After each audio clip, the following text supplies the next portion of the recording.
recording as well.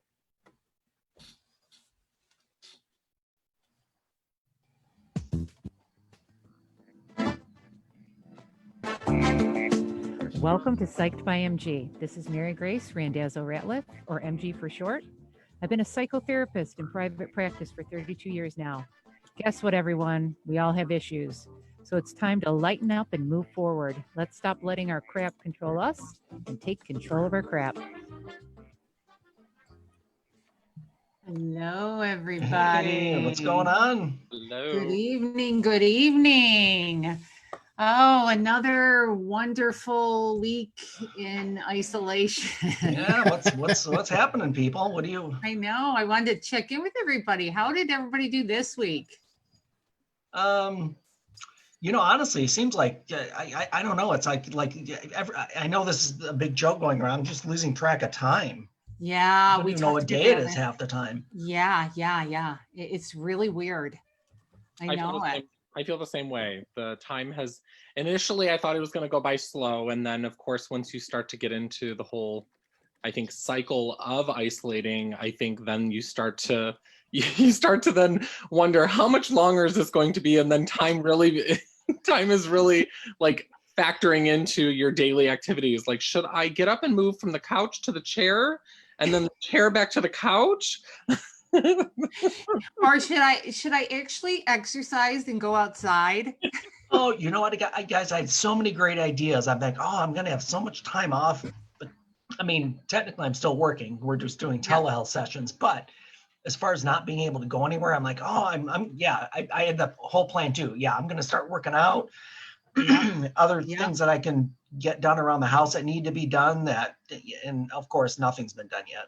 I know. I was telling the kids today, because I baked again today. I do not bake this much at holiday time. Like, it's ridiculous all that I have made.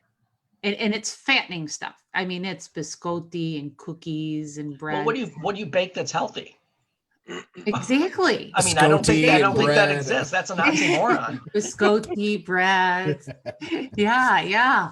But I got a little this week. I was in the house. I can't remember what day it was.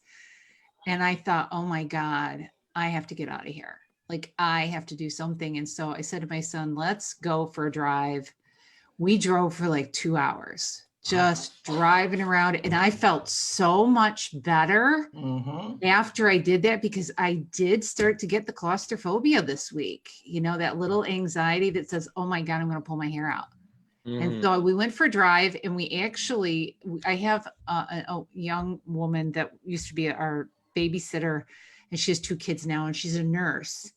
And so I texted her and I said, don't come outside, but we're going to park in front and give the kids a wave. And if they have any, things that they've drawn lately, hold them up so we can see them. And we did that. It felt really good to do that. And then I came home and I thought, okay, I'm okay. Yeah. I'm okay now.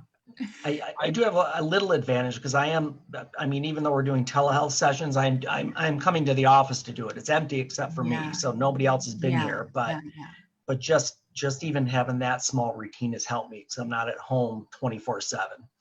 Yeah. Well, back to the baking, Mary Grace. Yeah, my stuff didn't make it into the oven. I just opened up the semi-sweet chocolate chips and I started eating them. Oh my God. That's okay. I got biscotti for you.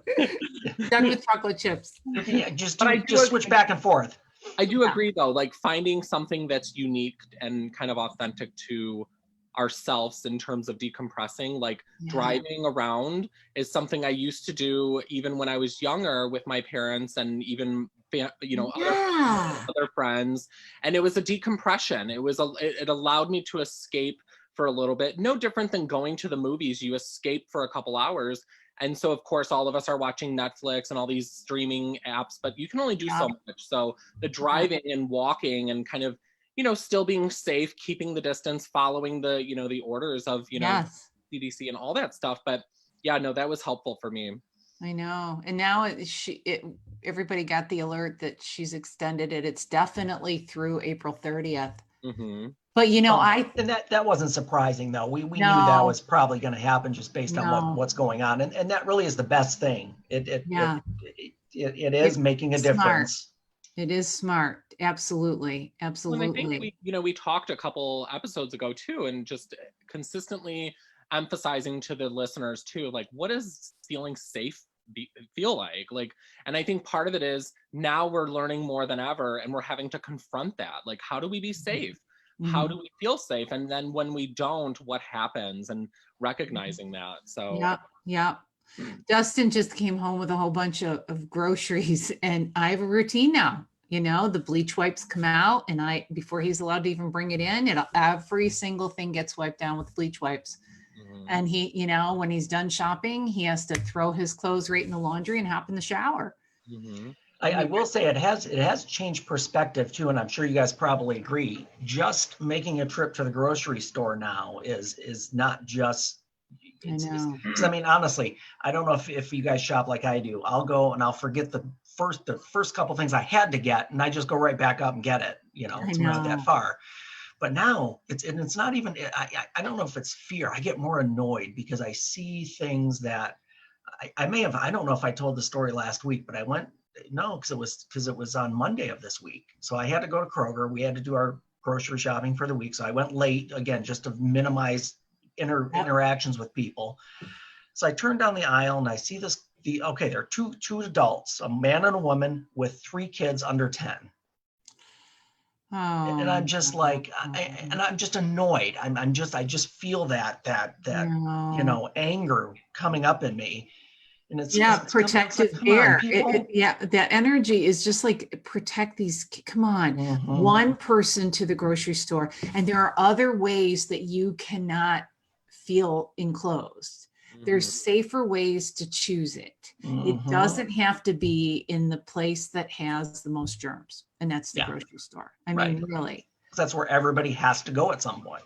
Yeah, exactly. Well, with my clients and people that I've talked to this week, I started to formulate in my head kind of the phases of emotions that people are going through with this pandemic. And so it's like the first phase, we were all in shock. It's like, wait, what's happening? What are we going to do? Wait, we all have to go to the grocery store? And how long, who's got this? And is this serious, or is this, you know, over exaggerated? So it's like the shock phase. And then it was like becoming more real. And then that second phase, that I think is where the real panic of shopping, the grocery store, you know, craziness was. And everybody was, you know, gassing up their cars and getting all the groceries and you know, and then we got the announcements that the schools were going to be closed for a week or two. And then for me, my husband works at Ford, you know, he was going to be working at home. So we kind of all panicked and just tried to hunker down. And then came the whole developing all the new systems, like working at home, telehealth for you, Dave, and Dustin as well. Everything transitioned, and we've talked about Jamie being a teacher, and it was kind of like that week or two of just pure stress of like getting in touch with everybody, figuring it out. How does it work? Some people who were like, do I have a job? What do I do? What's going on? And so it's figuring all that out. And I think in this last week, I have seen more people that have landed now, and they're finding their emotions are really showing up. The stress of the transitions, which I've talked about all week. I said, listen, you have a few things happening here. Fear has been triggered in your body. And, you know, we've talked about, you got to figure out how to deal with fear. How do you know when you're afraid? Do you turn fear into anger? Dave, we talked about that last week. But that it's all showing up. And I've seen people with panic attacks. I've seen people that are so angry. I've seen people who cannot sit down. They're so overly task driven. They don't even know what's going on with them. People who are struggling with sleep, who are argumentative, who are picking fights with people, Mhm. taking their anger out on others. What am I missing, guys? Well, Just it's interesting that you use the word stages, Mary Grace, as far as like people yes, going through stages, and I'm seeing this. It really it very much mimics the stages of grief. yes, it does. It It's does. you have to move through these stages, and each one is difficult, and Yes, yes, each, you're learning more, and you're getting, again, we're in the state right now where we, at least now, we kind of know what the rules are, right, quote right. unquote, and we can kind of get into a routine. But now the worry is, well, how long is this? Well, especially for people, and again, we go back to stressors related to this pandemic, but the other stressors as far as money and job, and Yeah, how long can I do this? And these are yeah, the things that are now taking the yeah. forefront, rather than Well, fear of getting sick. exactly. And it's like as emotions are hitting them,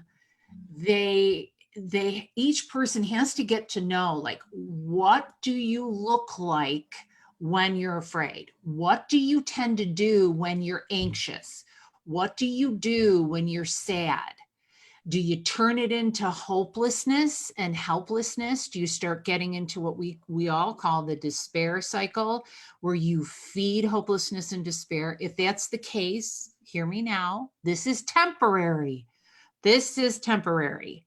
And I had a few people that were like, oh my God, will we ever have schools again?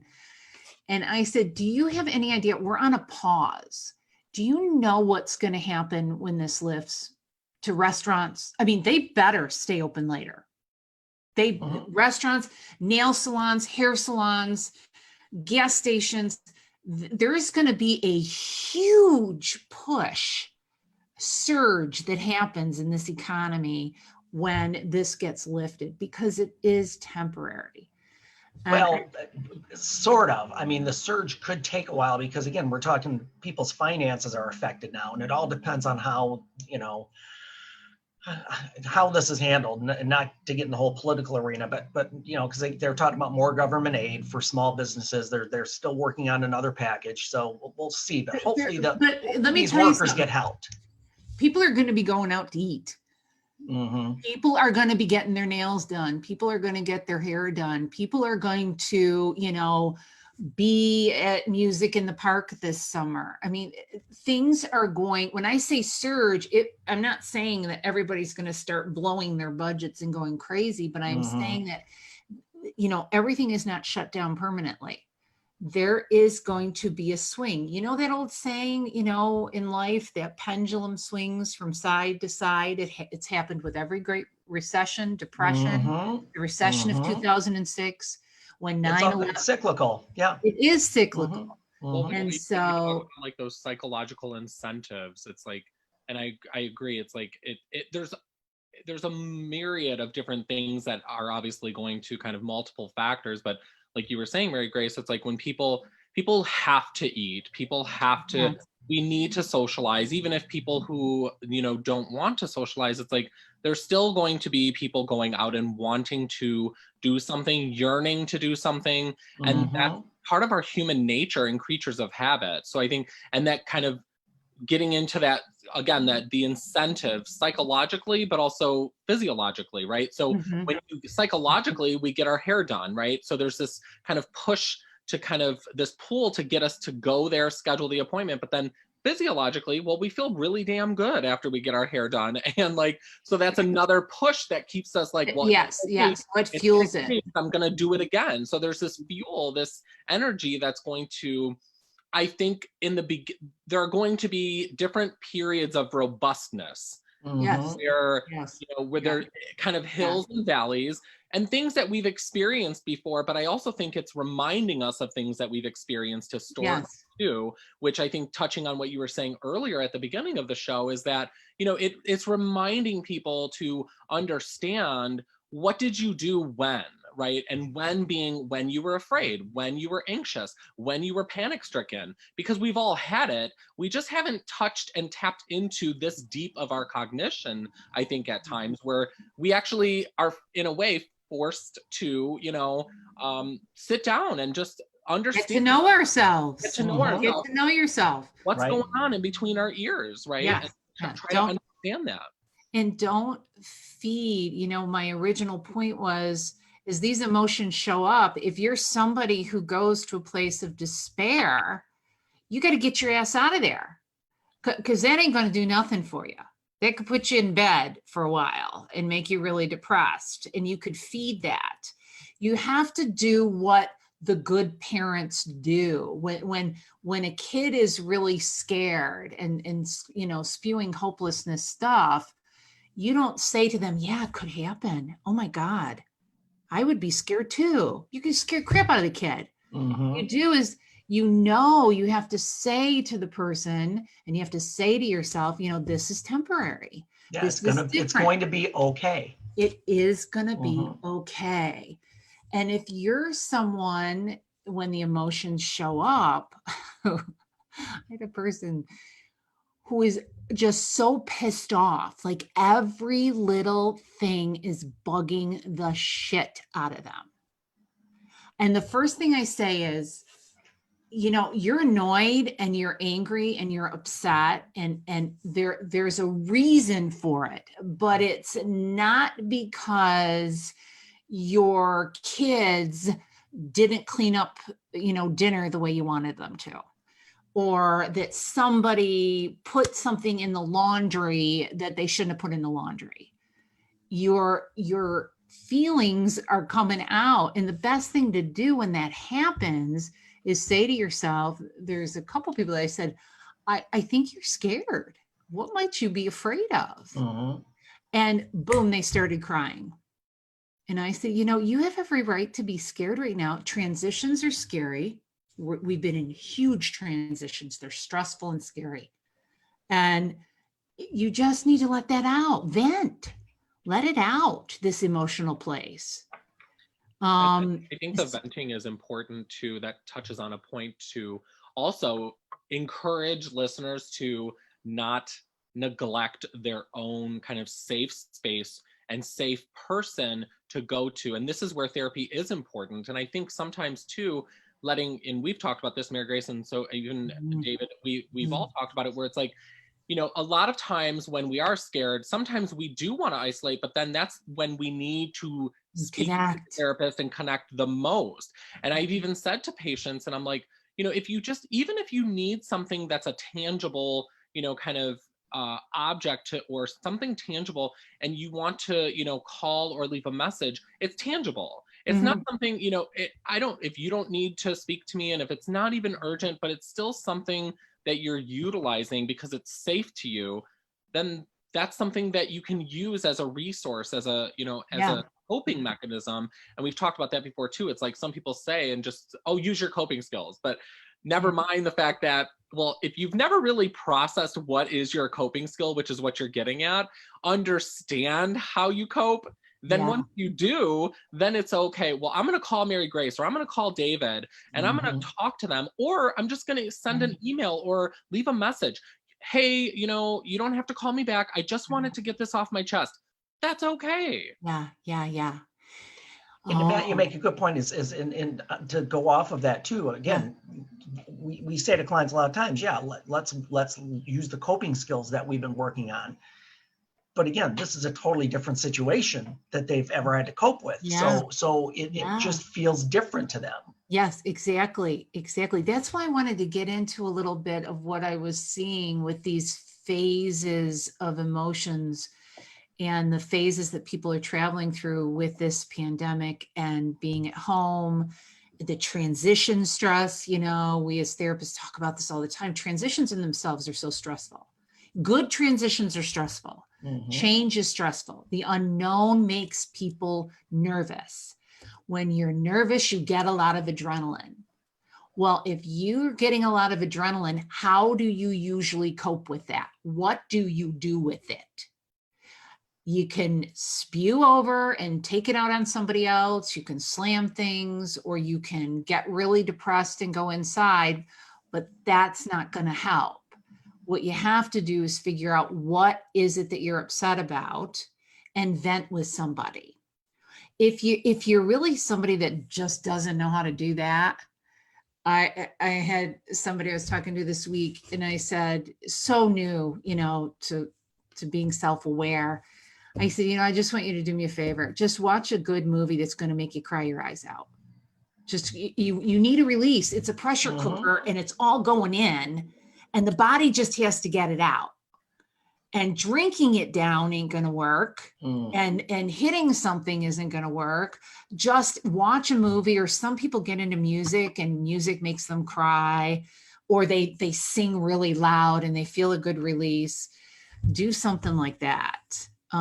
Because or journal write is another, I tell people to speed write as fast as they can their thoughts, especially if sleep's affected.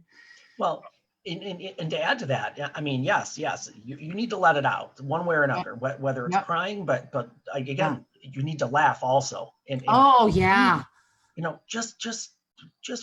laugh together, watch something funny, you'll hope again for a bit.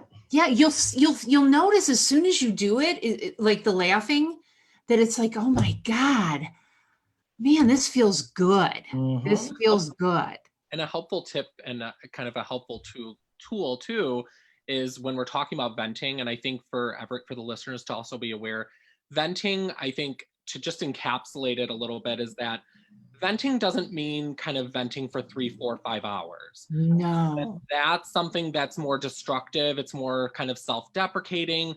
And like you were saying, Mary Grace, it can get overwhelming. It can also go into that learned helplessness, the deprivation cycle. So the venting is, if you find yourself, I mean, I don't know, for me, it's kind of like, I use an arbitrary, like 15 minutes, maybe half hour, vent about it, get it out. If it's more than that, then that's where, again, using people in your life specifically and not being afraid to identify having a therapist. There's nothing to be ashamed of that. And acknowledging the fact that, you know what, I've tried to vent. I'm still unsettled. I'm still stuck. Let me contact my therapist. Let me see about getting in.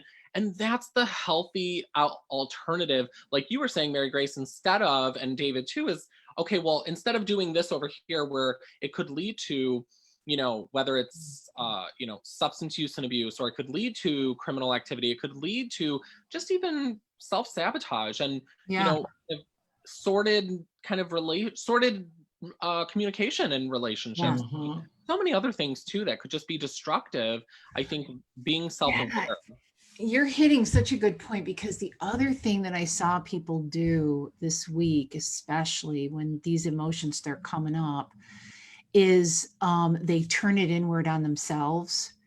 And what we all know, we call it a shame spiral, when the client really gets hard on themselves and starts, questioning things that they're doing, questioning how they're responding at work, questioning how they are with their kids. They're turning that grief like inward at themselves and beating the hell out of themselves. And, I always say, oh my God, stop. Something's just freaking bugging you. Something is annoying. Let's figure a little New York. Something's annoying.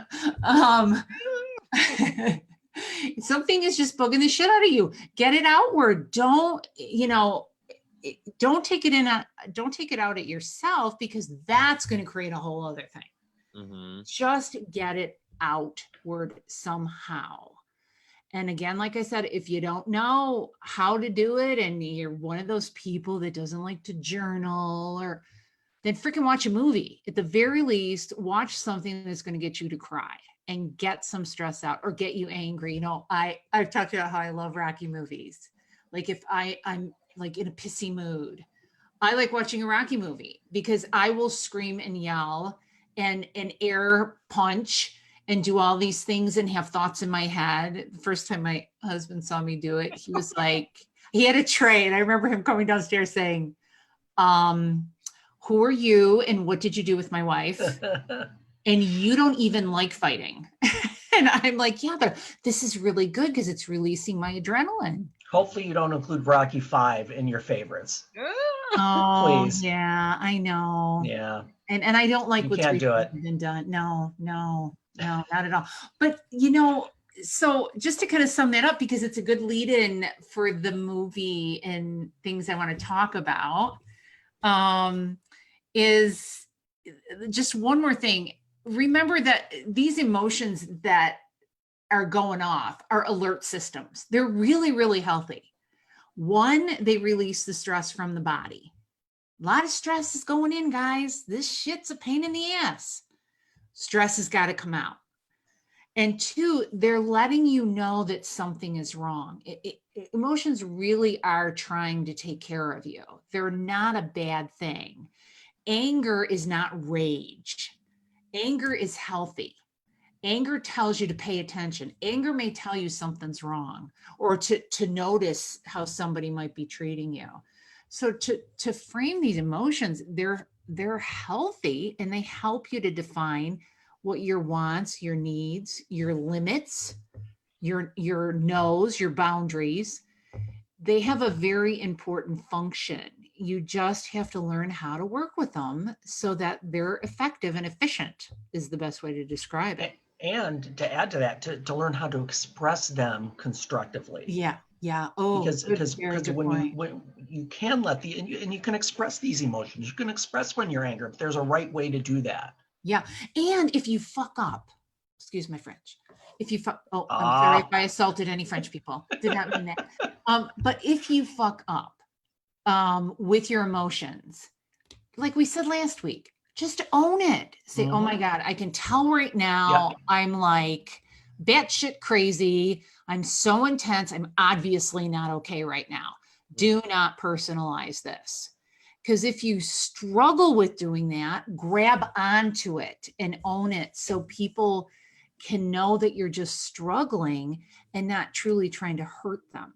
Well, that I always talk with my clients, especially even having experience working in like the incarceral system, is like that mea culpa, which is kind of it's like translation, my guilt. It's my fault. And like, what am I culpable of? And I always say that part of getting to something is getting through something. Yeah. And when you get through it, part of getting through it sometimes is actually owning the culpability. Like, I'm angry. I may not know why I'm angry right now, and I might even be redirecting my anger.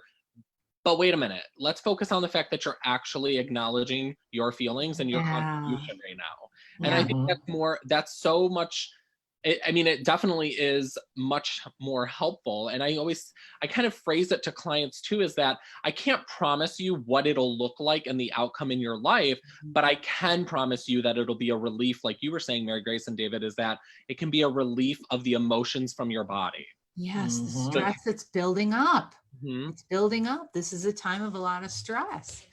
You know, and taking responsibility of that is also so important because I've had so many clients. I mean, just a random example. I said, I yelled at my kids and I felt really bad, and I said, well, let's talk about what did you do after? What did you do after? And the one client said, well, I sat him down and said, I'm sorry, I didn't mean to yell. I got frustrated. I'm like, you're setting a perfect example to them of what you do when you do fuck up. Yes, exactly. Take ownership of it. And what a great model for your kids. Yes, absolutely. Learn how to apologize. I'm sorry, I'm being a shit right now. I'm really struggling. I really apologize for that. This is not your fault. I don't know if I ever told this story. My kids were little and I was so exhausted. It was a lot of clients that day. The kids were young. I picked them up. They threw their backpacks on the kitchen table and I'm losing my crap. I'm like, dude, kids, like, my God, I've got to get dinner ready. Blah, blah, blah. Like, why are you doing this? How many times I got to tell you? And I saw their little faces and I went, what the fuck am I doing?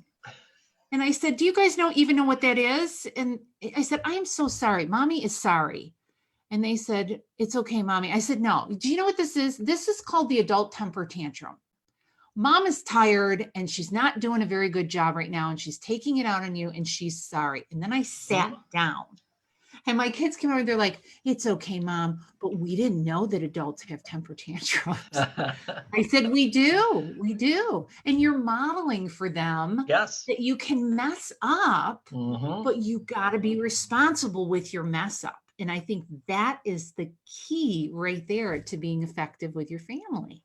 And it just makes you feel better too. It does. When you own it and you apologize and somebody says, you know, it's okay, or you know, Yeah. don't worry about it. I Yeah. understand that you Yeah. it just reinforces that. Okay, I feel better now. Exactly.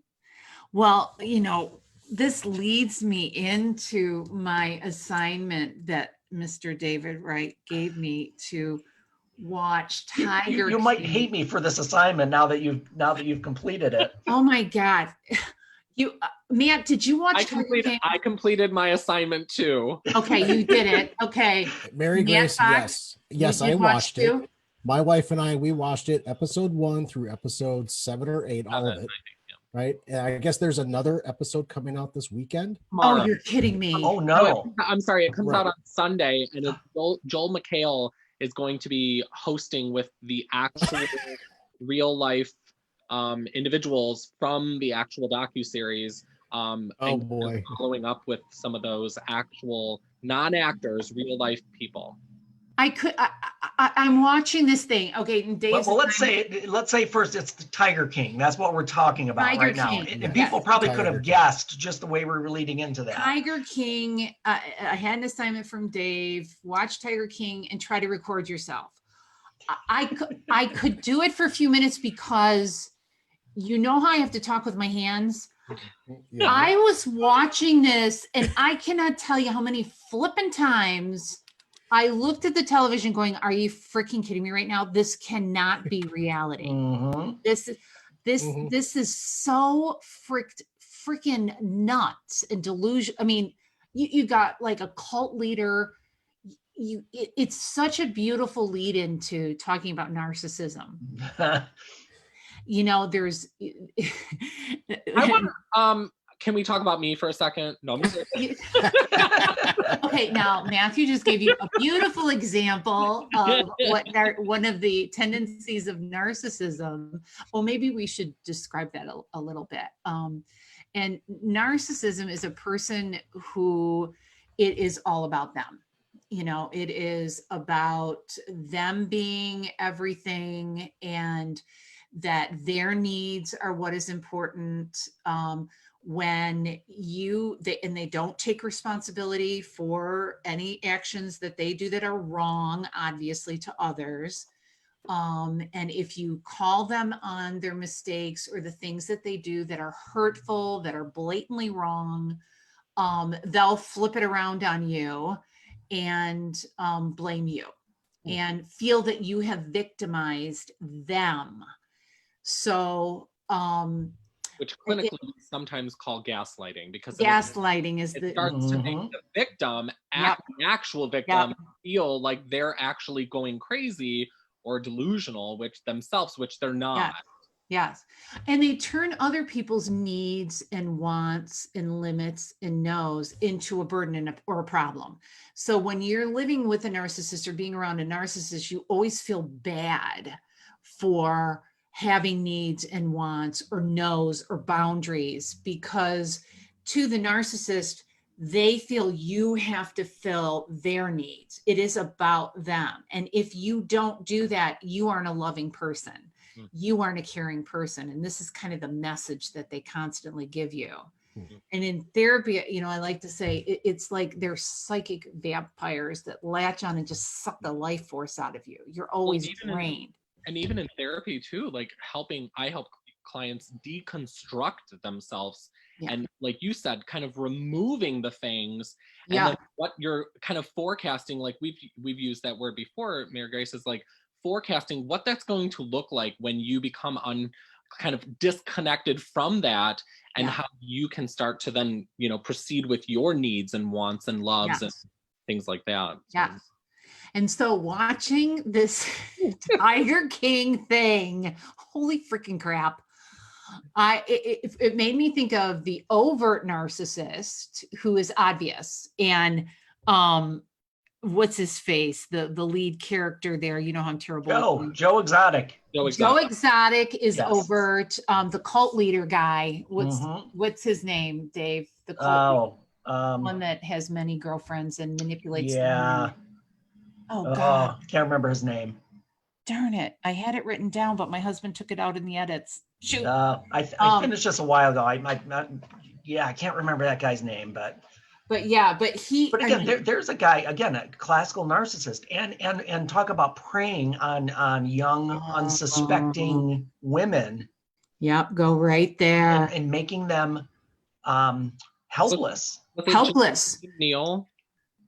What is it? Was it Jim Neal or I don't know what? God darn it. Matt, do you remember the other Matt Fox?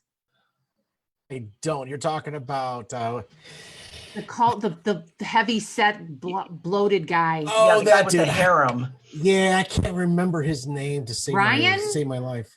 I thought it was Thomas. Yeah.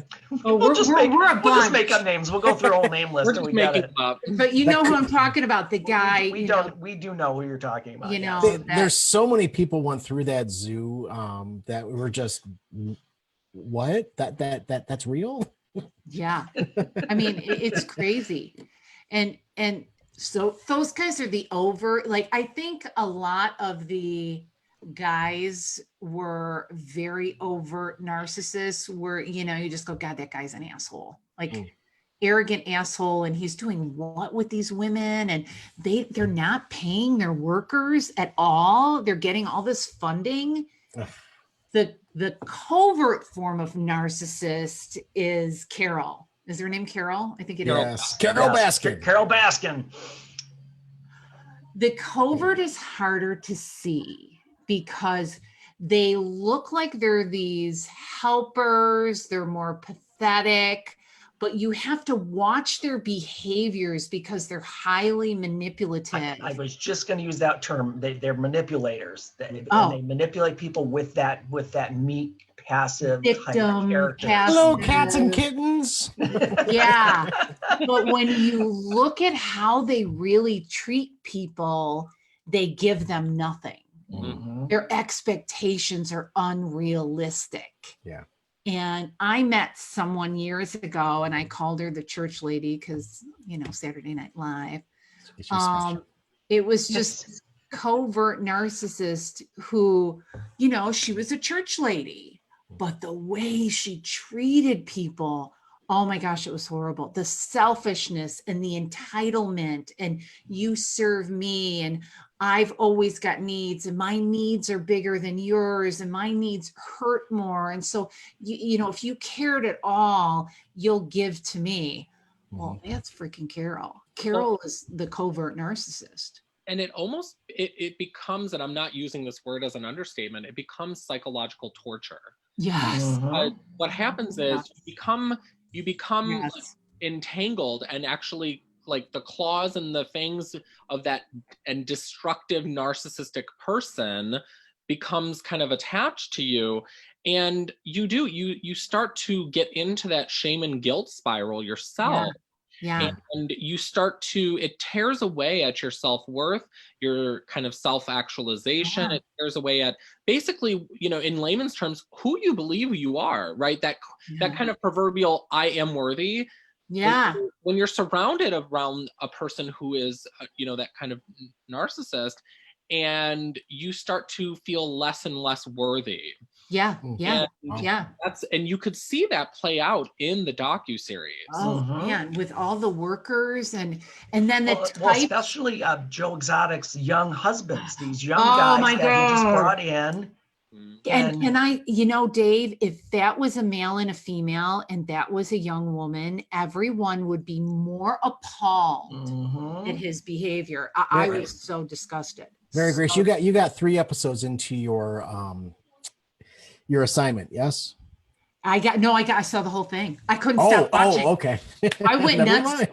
I went nutsy cuckoo. But I didn't sleep. I didn't go to bed until 2:00 in the morning. And I cursed Dave the entire freaking time. I knew you would.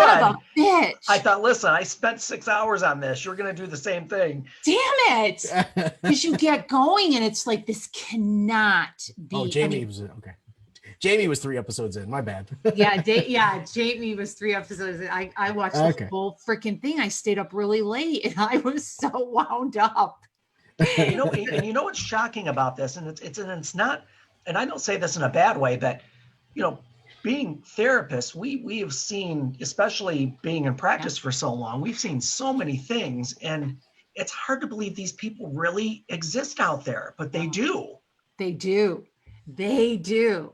And, you know, we've been around for so long, I think that we've gotten insulated, that it reminded me of, holy crap.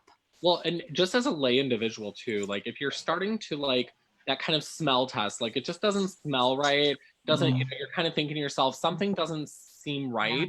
You're probably right. And you need to trust that. Like, again, kind of working, my experience working in an incarceral system in the prisons, it's like, you know, if you would have told me, and even us in our friendship, Mary Grace, and even, you know, David, we've talked to, but it's like, if you would have told me that I would have been exposed or known or heard or, you know, been involved in any way of hearing the things and knowing the things that I've known and heard, I would have said, no way. And it's true, to your point, is that they do exist. And part of it is the insulation. And again, I'm not going to get political, but the insulation is part of, you know, the huge populace of this is they are behind bars. And so we don't see it regularly.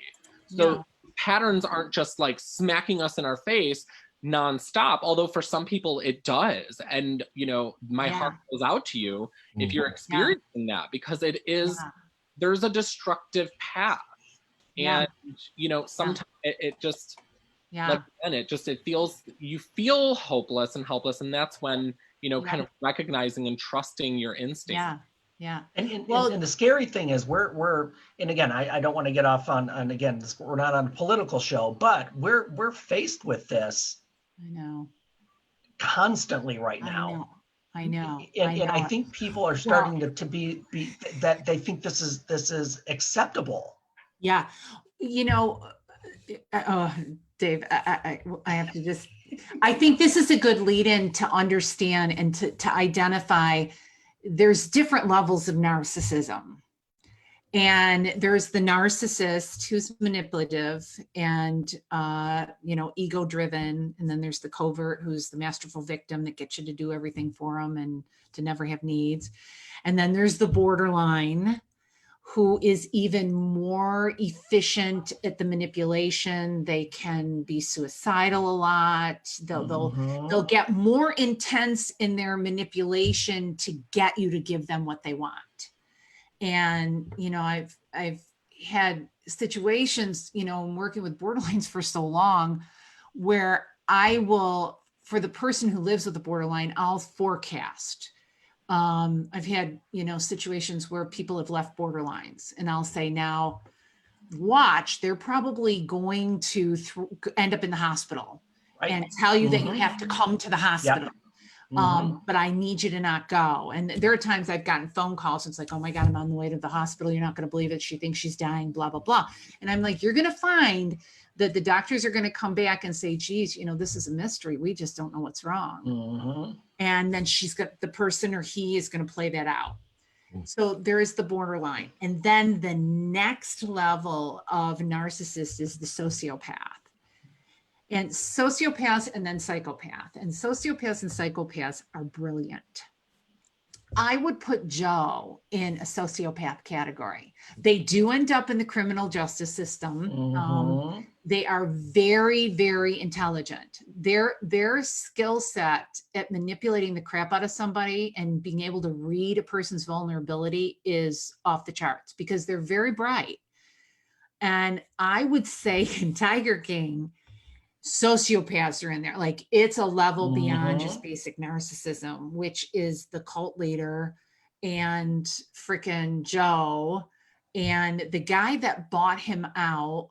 I mean, a criminal justice system. If you'll notice, they've all been in the criminal justice system.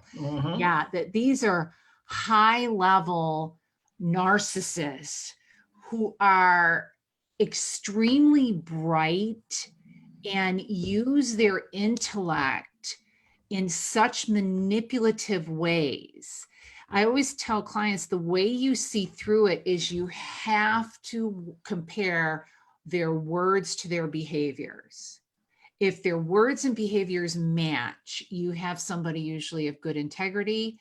You have somebody that you can, if they're good behaviors, you can trust. And if you confront them and if they feel guilty about it. Remorse. If there's no remorse or guilt, that's another sign too. It's a narcissist. Yeah. Sociopaths and psychopaths have no remorse.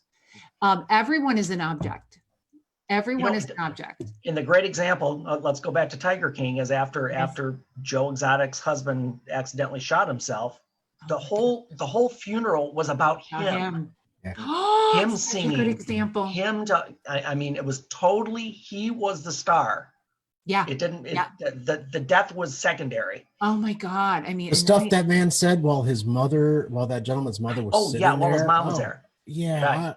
That floored me. Absolutely floored me. Here is a messed up guy that he basically molested and manipulated the hell out of. Right. And he fed his suicidal, tendencies. Right. And here he dies. He literally kills himself. And that's such a great example of a sociopath. Yes. Like the level of narcissism where he truly believed it was about him. Yeah. And then not no less than 2 months later, he gets married again to another 19-year-old young kid. Brings the mother of his previously deceased husband there, and never speaks to the previously deceased husband's mother ever again. Again. I mean, it's just heartbreaking. And they will pick people who are vulnerable, ignorant, struggling with drugs, struggling with depression, severely insecure, coming from very questionable families where there was a lot of struggle and they didn't feel their value for whatever reason, people of abuse. They pick these people because they can manipulate them so well and get them to buy into their delusional reality. And it is delusional. I mean, Joe is extreme. His delusions got so bad. Well, he thought I mean, I don't mean to laugh because it's a very serious thing, but I'm just thinking that he goes on to run for president, that he thinks he would even have a possibility of being that. Oh my God, Dave. That's also interesting too, though, because when he ran for governor, you'll notice 19% approval. 19%. That's not just a walk in the park and picking out 19 people. 19%. So it's fascinating in a very kind of morbid way. It's morbidly fascinating. Well, you have to. You almost want to tell people that are the 19%. Just be really careful when somebody blows smoke up your ass. Like, you have to be careful when somebody is getting all nice to you. And, I always say smushy, but not everybody knows what that means. But they're just feeding you, like they're shaking your hand and they're warm and they're blah, blah, blah. You have more homework to do. Like, you really have to watch the behaviors. Do they follow through? They follow through? But the problem is they don't. They promise everything but to they get do you not. in, but they don't follow they're through. Fast talkers. They're fast talkers. Set a boundary, and I'll guarantee you're going to watch the person not be able to tolerate that boundary. Nope. And they'll get rid of you. Turnover rates around narcissists, in especially in political office, will be extremely high. Boy. Extremely high. I mean, we've seen a real life example of this. Again, not to go too deep into that political part of it, but we've seen it in action for years. Oh my gosh. And it's so hard to watch. It's really hard to like that stupid show. I mean, I just couldn't tape it. I was off the couch, batshit crazy when I was watching this. Just like, are you freaking kidding me? And the other guy, the freaking cult leader, he really bugged the shit out of me. Yeah. Well, again, and not that it was any worse, but again, picking out these young women who didn't really have anywhere to go, it's just crazy. Abuse. It's abuse. Yeah, and it is. It mentally, really is. Emotionally, physically. I mean, the scarring that happens to a person who goes through this experience and doesn't even know what's hit them. I'm using the word cult leader for a reason. They're manipulated. I mean, that one girl said she's working 18-hour days. They're making Well, it's $100 a interesting. week. The girl that you're talking about, the one she got out quote Yes. unquote, but they were interviewing her later, and maybe I read too much into this, but she just had this demeanor of just being Yeah. kind of like passive and just closed in, and just her posture was just not like she somebody did that not now if she got to an anger phase, of course we didn't see it in the interview, but she just didn't seem like it. You know, that's when you clear up from being with a narcissist or a sociopath or a psychopath, a batterer, when you clear up from that, you know, the person who's healed, they get that strong voice. Like you can hear that clarity that they made it on the other side, that they know that person's wrong. They're clear, they're confident, they know, but you didn't get that from her. I think too, though, like, and just to all the people who may have experienced it out there, and to all the people who might be experiencing it, or even in the future might unfortunately experience it, I think recognizing, you know, kind of like that emotional, we all need an emotional band-aid. And I think part of it is recognizing you might feel like your heart is broken, but you yourself are not broken. And so like you saying that homework, there's going to be homework that you'll have to do. There's going to be repair that you'll have to do psychically, emotionally, spiritually, intrapersonally, and all those things that I think a lot of people maybe, unfortunately, and I think that's also where I went when I was watching it and when I was finished watching it, is that, oh my gosh, how many victims and how many people will not maybe reach that level of insight and that level of awareness to where they recognize that, you know, I'm more worthy than this. I know. Oh, it's just heartbreaking. Well, and that is the struggle, because you know, we see clients every day who this has been their history. That I mean, I you know, adults in their 40s and 50s who are still victims because they keep making the same poor choices over and over again because they don't feel they deserve more than that or anything better. That definition of insanity. It is. Right? Exactly. You do keep doing the same thing over and over again, expecting a different result. And it just doesn't. I mean, those poor boys, you know, that Joe would just lure into his web. You know? And I always say, whether it's a man doing that to a man doing that to a woman doing that to a young man, it's wrong. It's just wrong. And that manipulation is such a serious thing. And it does so much psychological damage to a person and makes them so insecure. They constantly doubt themselves. They constantly blame themselves. They, you know, they become so afraid to even think about leaving the relationship and getting out. And that sociopath plays on that. They play on all the insecurities. They play on all the doubt a person has. They picked you for a reason. It's hard to watch. It's very, very hard to watch. And I think in the therapy too, though, I mean, just forecasting, we use that word so that people are also aware. If you find yourself in the kind of the grips of that person who are people who are narcissists, part of them picking you is because you do have strengths that they need and want and know that they will never get. And that's something that, again, forecasting much later on down the road in therapy that I've processed with people, whether it's in an incarceral setting or a private setting or residential setting, but you know, they're able to work with you long enough to get to that point and they recognize, wait a minute, I've always been strong. And that's part of the reason they want that. I'm emulating what you want and need. And now you can't. And now I know it's because you weren't able to bring that to the table. Yep.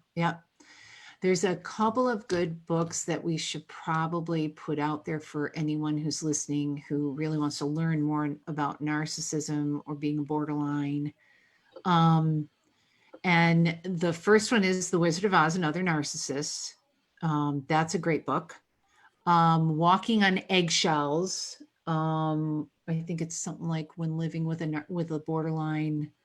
It's a big long title. Maybe I'll put that up on the page. What other narcissists? Do you guys have any other ones that you guys use Oh boy. that we might put out there for everybody? You know what we will do? I know I have. I can't just think of them right off the top of my head. I know I've got a couple of good ones in my library at home that I can look at. You Okay. can put the list out on the Facebook page and also on your site as well. Yep. Stop walking on eggshells. Taking your life back when someone you care about has borderline personality disorder. There's the borderline personality book. There's so many. A lot of them are called Stop Walking on Eggshells. There's a book that I had by Narcissism, Denial of the True Self. Oh, that sounds like a good one too. Yeah, by Dr. Alexander Lowen. So I can send that to you, but that's something that I've referenced before.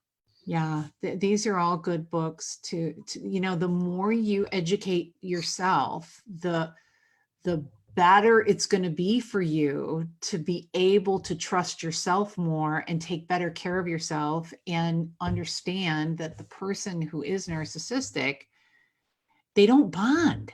They don't bond. Mm-mm. They really don't. They don't have an ability to bond. And that's why what makes it so even more disturbing, because these victims, that's what they want. They just want somebody to bond with. That they need that, and that's they never will get that with a narcissist. No. And it can kill you. It can just kill you. So Matt, how are we doing on time? Well, we got a few minutes. I wanted to share with you guys. We're talking about Tiger King, and we're talking about COVID-19. Just yesterday, according to the Sacramento Bee, a tiger tested positive for coronavirus. So zoos are taking precautions for big cats now.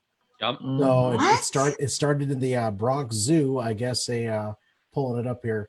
The Bronx Zoo on Sunday said a tiger at its facility got sick from COVID-19, likely from a caregiver who didn't show symptoms, according to the Sacramento Bee. So zoos are now stepping up. Zoos are stepping up their policies now when it comes to big cats. So I want to know. Okay, so it's the caregiver. So were they feeding the sick to the tigers now, or what's going on? Carol Baskin involved somehow? Yeah, it might be. That's terrible. But yeah, that is real. But I just wanted to share that. Maybe your ex-husband had it. Oh, right. Just going around now. Allegedly. Yes. Allegedly. Yeah, so of course, zoos across the country, from LA to North Dakota to Philadelphia to Detroit, Kansas, they're all stepping up their precautions to protect the big cats, the kitty cats, from the COVID-19. God. So, holy crap. So yeah, crazy stuff out there. I just wanted to share that because it was. I wonder if it is only big cats. I wonder if. Well, they're saying, the USDA is actually saying to emphasize that anyone that is sick with COVID-19 should really limit their contact with their animals, because we already know that dogs seem to not get it, but we don't know about felines. Right. So. So good. My dog is safe, so I can still, interact with him. For now. For now. Exactly. Yeah. Exactly. Right. Yeah. So I watched The Tiger King, and it inspired me to think about this.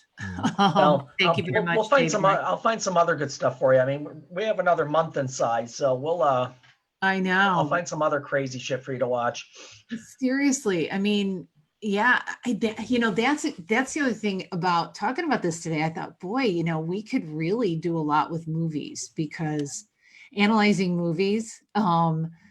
And then I thought, well, gosh, we could do so many shows just on the psychopath, on that mentality of, or even the transition of somebody from quote unquote normal into being a sociopath. What that path is like. I mean, there are numerous examples of that out there in media, as far as TV and movies. Oh my God. So Mary Grace, where can people find you? And David, where can people find you? And Matt, where can people find you? Well, of course, you guys can find me at Psyched by MG. I'm on Facebook and LinkedIn. LinkedIn, I think it might be under Imara, and Psyched by MG. I'm on YouTube and Twitter. And that's Excellent. where you can find me. You can go to my website. If you're in need of therapy, you can call our office. I never know whether to give the number. They just said it. You can just put it up on your social. You're good. There we go. Yeah. Yeah, we'll Yeah. do that. We'll do Yeah. that. So that's where you guys can all find me. And David? Yep. For me, you can find me pretty much all of my social medias under the Motor City Hypnotist, Facebook, YouTube. You can also, if you go to motorcityhypnotist.com, there's a link for personal sessions that will link you to my clinical site, which is Counseling and Therapy Associates. Wonderful. Thank you for that. What about you, Matthew? You can find me as well under Psyched by MG with Mary Grace, working with her practice. So if you definitely want to get in contact with me, you can call the number, and Mary Grace will have that up there as well. And so we work together and filtering and kind of making sure that we're meeting your needs. So Yep. Thank you. And Matt Fox, you have to give yourself a plug. Oh, well, I'll try. So thank you guys. Really appreciate it. With Podcast Detroit, the North Hill Studios, myself, Matt Fox, Jamie Flanagan, we're here to help you guys, podcast your voice, get your word out there, get your passions out there. If you have a question, we're here to help, have a good conversation. We can do it from the long distancing even. So we'll always stay 6 feet away from you no matter what. But until we get back in the studio and then have a drink. So right. We'll share. But we are here to help. Podcast Detroit and the North Hill Studios. We are technically here to help everybody. So that's right. So I appreciate you guys having us on. Keep listening. Yeah. Yes. Well, thanks for having us. Great relationship to this point, which I expect to go forward. Yeah. We still got a month to go. No, I'm kidding. We do.